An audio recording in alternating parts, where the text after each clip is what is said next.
There are truly a lot of fantastic albums out there. Truly, in the history of recorded music, so many fantastic pieces of art have been released and arranged as albums.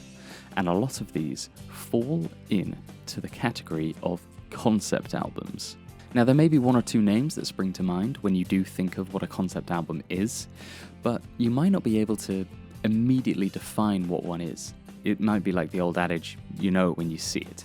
So what is an album? Well, the word album comes from the Latin word albus, meaning blank, white. It was initially a white sheet of paper or something you would write on in black ink, and over time, a collection of these pages came to be known as an album, albus to album.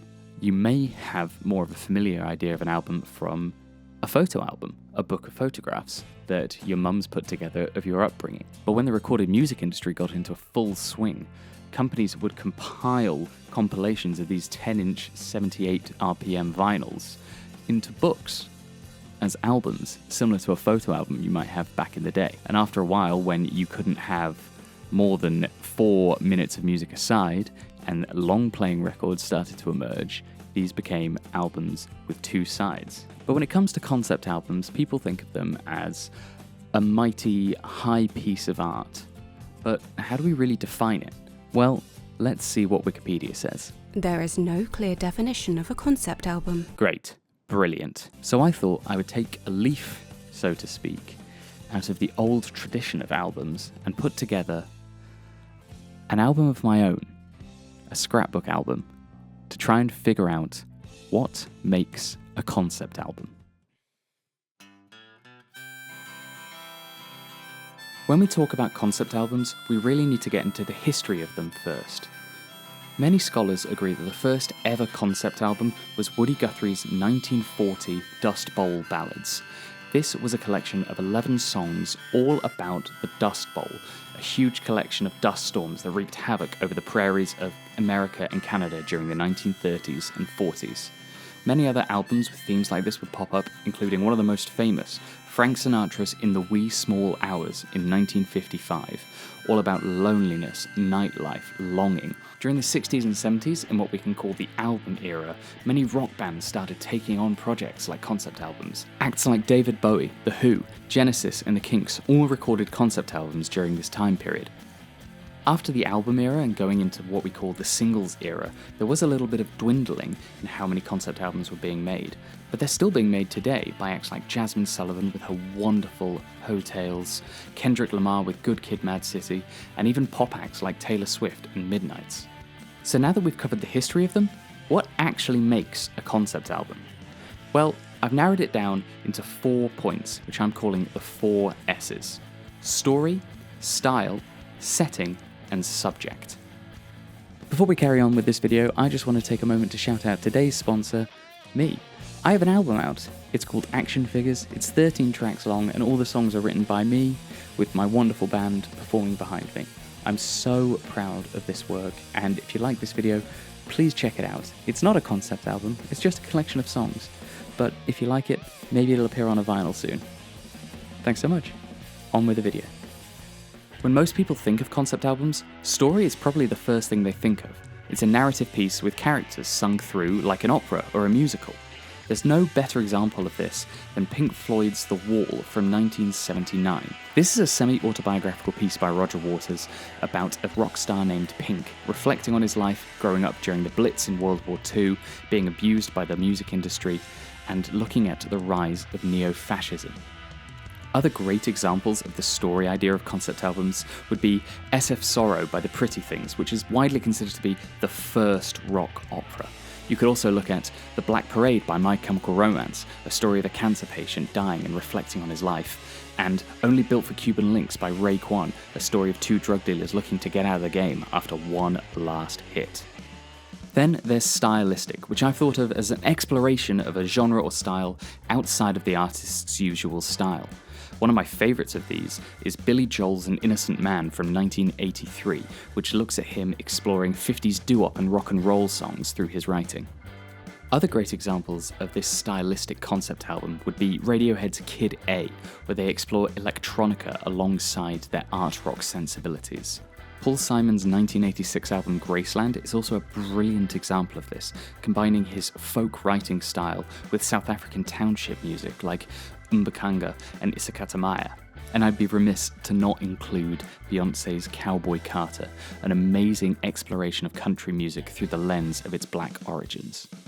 Another really great way to look at it, and one of my favourites, is by the setting of the album, where it takes place. Now this can be real or imaginary, but the setting defines the tracks, and usually these albums are environmental or societal.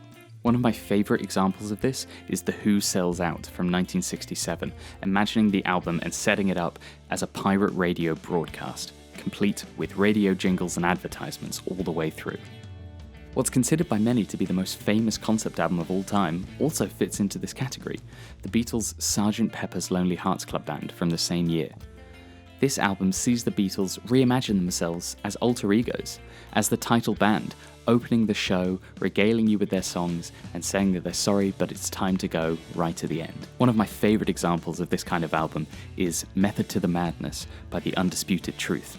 This sees the band being abducted by aliens and having to perform in their soul funk finest for their pleasure, and hopefully their release.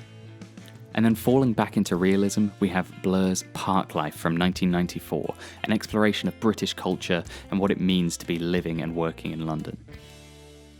And finally, Subject, where there is an overt theme to every song. Every song has the same topic or same restriction or same writing technique applied. This would definitely apply to Green Day's American Idiot, where every song is a screed against American imperial action during the onset of the Iraq War. One of the greatest albums of all time is Marvin Gaye's What's Going On, a deeply personal and political album about social unrest as a black American in 1970s America. A lot of these albums are also really great songwriting experiments, such as John Linnell's 1999 album State Songs, in which he writes tributes to 15 of America's 50 states. And then perhaps my favourite concept album in this style is Jamila Woods' Legacy from 2019, a tribute to so many brilliant black American entertainers, writers, performers, and thinkers, including James Baldwin, Eartha Kitt, Miles Davis, and Sun Ra.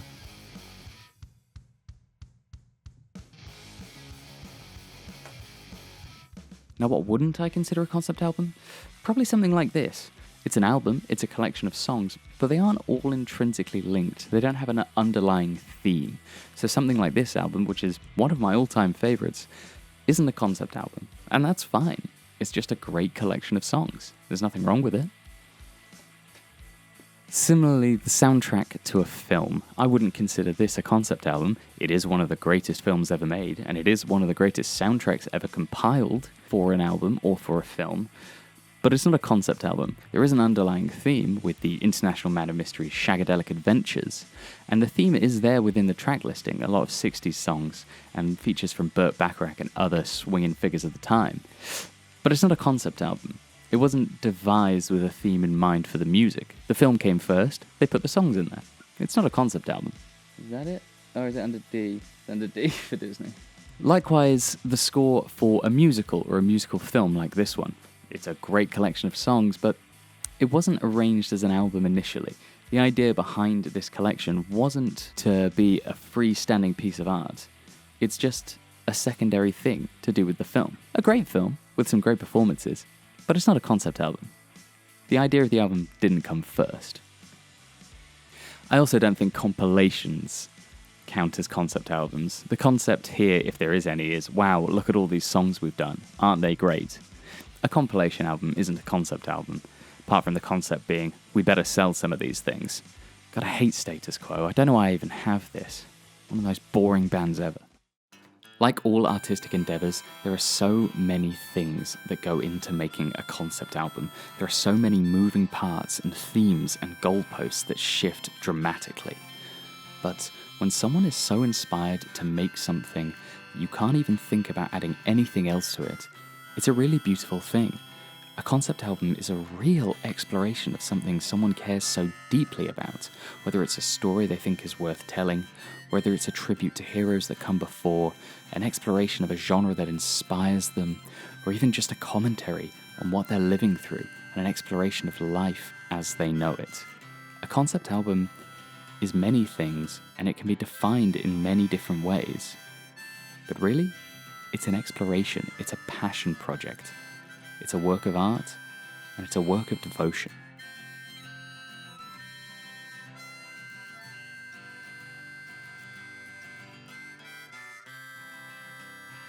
So there we have it, my take on the concept album. I'm sure I've missed many of your favourites out, so let me know what your favourite is in the comments below, and let me know what you think of my ideas. Was there anything I missed?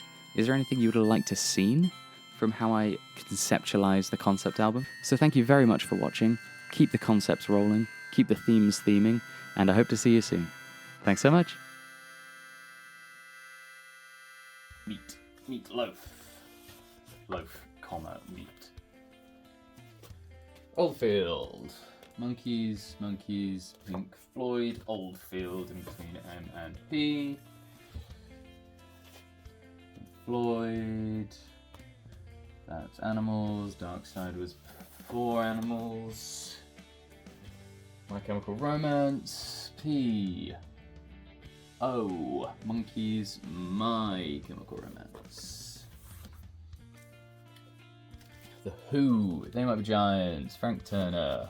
Wonder Stuff. There. H. W-H.